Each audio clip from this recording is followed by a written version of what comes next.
आप देख रहे हैं CP24 ब्रजभूमि। ये है आज की आधुनिक अयोध्या। तो चलिए इसे गहराई से जानने की शुरुआत करते हैं। बस अड्डा। राम मंदिर से 7 किलोमीटर की दूरी पर 14 बीघा जमीन पर 219 करोड़ की लागत से लखनऊ हाईवे पर नया बस अड्डा बनकर तैयार है। Railway station. मंदिर से 1 किलोमीटर की दूरी पर 240 करोड़ रुपए में नया रेलवे स्टेशन डिजाइन किया गया है। भविष्य में अयोध्या से दिल्ली, मुंबई, चेन्नई, बेंगलोर, पुणे, कोलकाता, नागपुर, लखनऊ और जम्मू जैसे शहरों के लिए विशेष रेलगाड़ियां चलाई जाएंगी। हवाई अड्डा। 1450 करोड़ रुपए में लगभग 1300 बीघे में फैला हुआ प्रयागराज हाईवे पर नाके के पास बनाया गया है नया एयरपोर्ट। यहाँ से राम मंदिर की दूरी सिर्फ 12 किलोमीटर है। भविष्य में कई बड़े महानगरों के लिए सीधे उड़ानें उपलब्ध होंगी। घाघरा जलमार्ग। अगर आपके पास अपनी खुद की मोटर बोट है तो छपरा से घाघरा यानी सरयू नदी की सैर करते हुए लगभग 300 किलोमीटर नदी में चलकर भी अयोध्या पहुंच सकते हैं। भविष्य में इस रूट के लिए भी मोटर बोट चलाए जाने का प्रस्ताव है। राम मंदिर। अयोध्या के राम मंदिर की कुल कीमत है 1800 करोड़। पूरी तरह बन जाने के बाद अयोध्या का मुख्य आकर्षण होगा। राजस्थान के मशहूर मकराना के पत्थरों से आकार लेते इस मंदिर की अनुमानित उम्र होगी लगभग 1000 साल। 22 जनवरी को पहली मंजिल का उद्घाटन होगा, जिसमें राम की बाल्यावस्था की मूर्ति रखी जाएगी। बाकी की 2 मंजिलों का कार्य चलता रहेगा। खजुराहो के मंदिरों की नागर शैली के आधार पर इसे तराशा जा रहा है। मंदिर का कुल क्षेत्रफल 156 एकड़ या 251 बीघा है।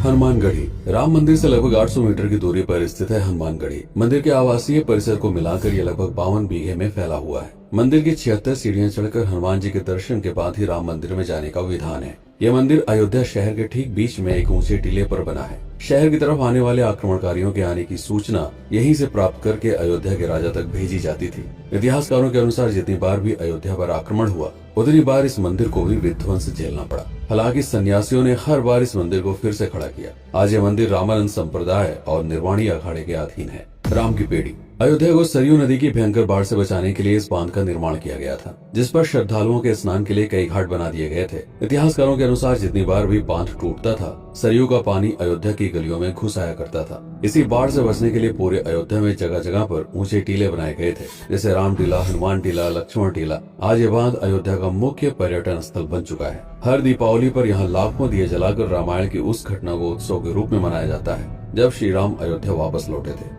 अयोध्या के कई बार उजड़ने के पीछे एक कारण इस नदी को भी माना जाता है। हालांकि इसी नदी की वजह से यहाँ पर गन्ने की खेती बड़े स्तर पर की जाती है।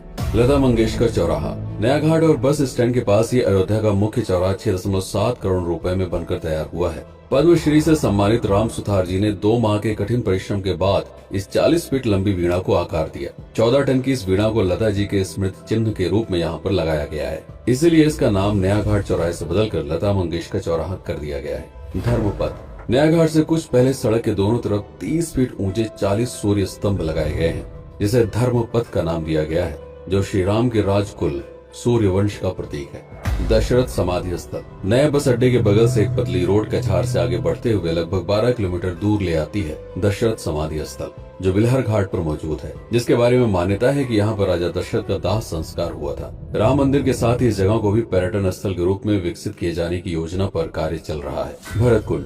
अयोध्या से 15 किलोमीटर दूर है नंदीग्राम। यहाँ मौजूद तालाब को भरत कुंड कहते हैं। मान्यता है कि इसी जगह से भरत ने पूरे अयोध्या का राज कार्य संचालित किया था। पर्यटकों के लिए इस स्थान को भी विकसित किया जाएगा। गुप्तार घाट। राम की बेड़ी से सरयू नदी के किनारे चलते हुए 10 किलोमीटर दूर स्थित है गुप्तार घाट। ये कैंट एरिया में पड़ता है। इस जगह को श्री राम के जल समाधि के रूप में महत्व दिया जाता है। इसके अलावा अयोध्या नगर में हर गली में कई विशेष मंदिर हैं, जिनकी अपनी मान्यताएं हैं, कथाएं हैं, विशेषताएं हैं। पूरी तरह से विकसित हो जाने के बाद नई अयोध्या को पूरी तरह से जानने के लिए, इसका आनंद लेने के लिए कम से कम 3 दिनों तक यहाँ रुकने की आवश्यकता है। देश विदेश से ज्यादातर पर्यटक भारत आते हैं उत्तर प्रदेश में आगरे का ताजमहल देखने और प्राचीन नगर काशी और सारनाथ घूमने। प्रश्न ये है कि अयोध्या घूमने और श्री राम का मंदिर देखने के लिए भला विदेशी क्यों आएंगे?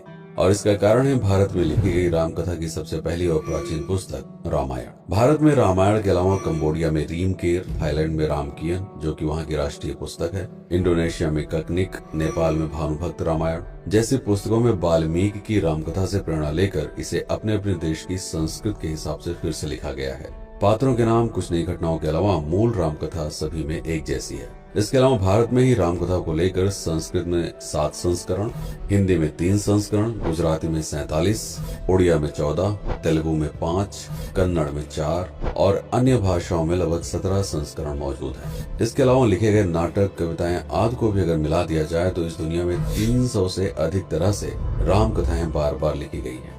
इन सभी राम कथाओं पर कई विशेषज्ञों ने समय समय पर अध्ययन किया और अपने विचार दिए।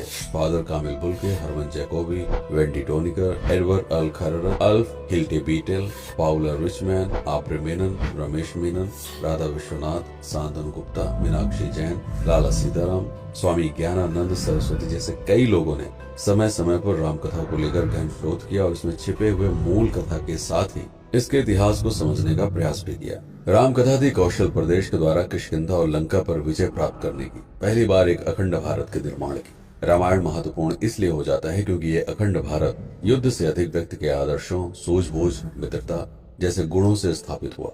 रामायण एक ऐसा डॉक्यूमेंट है जो ये समझाता है कि भारत पहली बार एक कैसे हुआ। इसलिए ये गाथा न तो कभी भुलाई जा सकती है और न ही कभी मिटाई जा सकती है। और आज की अयोध्या उसे अखंड भारत का एक प्रतीक है, अपनी संपन्नता के कारण जिसने समय समय पर बाहरी आक्रमणकारियों का भी सामना किया। अयोध्या की इसी संपन्नता ने यहाँ पर मुगलों को भी आकर्षित किया। महात्मा बुद्ध भी यहाँ पर रुके, सिखों के गुरु साहब भी आए और जैन धर्म के तीर्थंकर भी। सिपाही ही नहीं बल्कि उनके अनुयायी यहीं पर बसते चले गए। अयोध्या कितनी बार बसी, कितनी बार उजड़ी, इसके बारे में बहुत अधिक प्रमाण उपलब्ध नहीं है। सूर्यवंश के पतन के साथ ही अयोध्या का भी पतन होता रहा। बीच में कई सौ सालों तक अयोध्या मानो विलुप्त सी हो गई। इसका कारण क्या था, इसका कोई प्रमाण नहीं है। अयोध्या को फिर से खोजकर उसे स्थापित करने में बार बार राजा विक्रमादित्य का नाम आता है, लेकिन विक्रमादित्य एक उपाधि है जिसे कई राजाओं को दिया गया था। तो ये कहना मुश्किल है कि किस कालखंड के कौन से राजा ने ये कार्य किया। कुछ विशेषज्ञों का मत है कि यह काम उज्जैन के राजा विक्रमादित्य ने किया होगा। नंद वंश, मौर्य वंश, शुंग वंश, गुप्त वंश आदि के साम्राज्य में भी अयोध्या का वर्णन प्राप्त होता है। सबसे बड़ा विध्वंस हुआ 1527 के आसपास बाबर के कार्यकाल में, जब राम मंदिर को ध्वस्त कर बाबरी मस्जिद स्थापित की गई। सन 1722 में बंगाल के नवाब अलीवर्दी खान ने व्यापार के नजरिए से राम मंदिर से कुछ किलोमीटर की दूरी पर एक नया शहर बसाने की शुरुआत की। 1730 में अवध के पहले नवाब सादत अली खान ने इसका नामकरण किया फैजाबाद। इन्हीं के उत्तराधिकारी सुजाउद्दौला ने इसे अवध की राजधानी बनाई। 1775 में अवध के चौथे नवाब असफुद्दौला ने फैजाबाद की जगह लखनऊ को अवध की राजधानी घोषित की। रावण अहंकार का प्रतीक और श्री राम विनम्रता के सूचक। सत्ता में आने के बाद हर व्यक्ति को यह बात हमेशा ध्यान में रखनी चाहिए, सिर्फ रंग रोगन और पत्थर लगवाने से राम राज्य नहीं आएगा, बल्कि जिस दिन स्कूल, अस्पताल और सरकारी संस्थानों से भ्रष्टाचार खत्म होगा, लोगों का मुफ्त इलाज और अपनी भाषा में उच्च शिक्षा उपलब्ध होगी, उस दिन भारत उस पायदान पर खड़ा होगा जहां कभी हम हुआ करते थे। रामायण अहंकार पर विनम्रता की विजय है। अयोध्या को अगर पर्यटन स्थल का केंद्र बनाना है तो इस आधार पर बसाना होगा, राम राज्य लाना होगा, राजनीति नहीं। यदि इस वीडियो में कोई त्रुटि हुई हो तो उसके लिए क्षमा करें। वीडियो पर समय बिताने के लिए आपका बहुत बहुत धन्यवाद। आप देख रहे हैं CP24 ब्रजभूमि।